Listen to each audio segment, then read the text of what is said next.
ഇന്ന് നമുക്ക് കുറച്ച് ഇംഗ്ലീഷ് ഫ്രേസസ് പഠിക്കാം. First one, bad blood. എന്താണ് ഈ ബാഡ് ബ്ലഡ് എന്ന് പറയുന്നത്?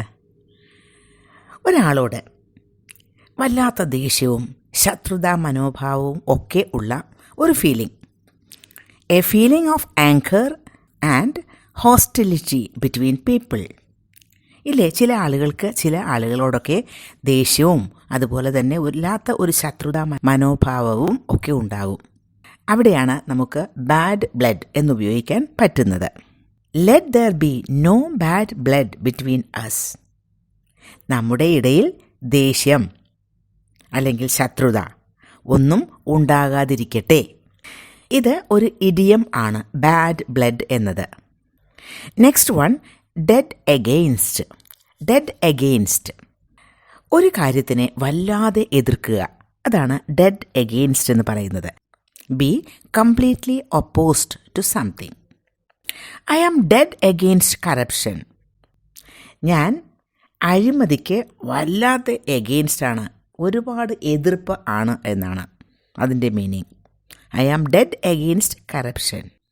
He is dead against living in the city. സിറ്റിയിൽ ജീവിക്കുന്നതിനോട് അവന് വല്ലാത്ത എതിർപ്പാണ്. I am dead against your decision. നിൻ്റെ ഡിസിഷനോട് എനിക്ക് വല്ലാത്ത എതിർപ്പാണ്, എനിക്ക് ഒട്ടും യോജിക്കാൻ കഴിയുന്നില്ല എന്നാണ് അതിനർത്ഥം, dead against. Next one, dark horse. Dark horse എന്നാൽ അൺഎക്സ്പെക്റ്റഡ് വിന്നർ എന്ന് പറയാം. ചില ആളുകളുണ്ട്, ഒരുപാട് കഴിവുകളുള്ള ആളുകളായിരിക്കും, പക്ഷേ ആ കഴിവുകളൊന്നും പുറത്ത് കാണിക്കാൻ അവർ ഇഷ്ടപ്പെടുന്നില്ല. ചില കോമ്പറ്റീഷനിലൊക്കെ അവർ പാർട്ടിസിപ്പേറ്റ് ചെയ്താൽ അവരായിരിക്കും winner. He's a dark horse എന്ന് പറഞ്ഞാൽ അദ്ദേഹം ഒരു ഡാർക്ക് ഹോഴ്സ് ആണ്.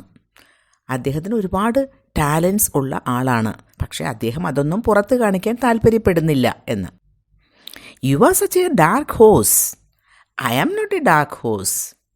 നിങ്ങൾ ഒരു ഡാർക്ക് ഹോഴ്സ് തന്നെയാണ്, പക്ഷെ ഞാനൊരു ഡാർക്ക് ഹോഴ്സ് അല്ല. At large. അറ്റ് ലാർജ് എന്ന് പറഞ്ഞാൽ ഹാവിങ് എസ്കേപ്ഡ്.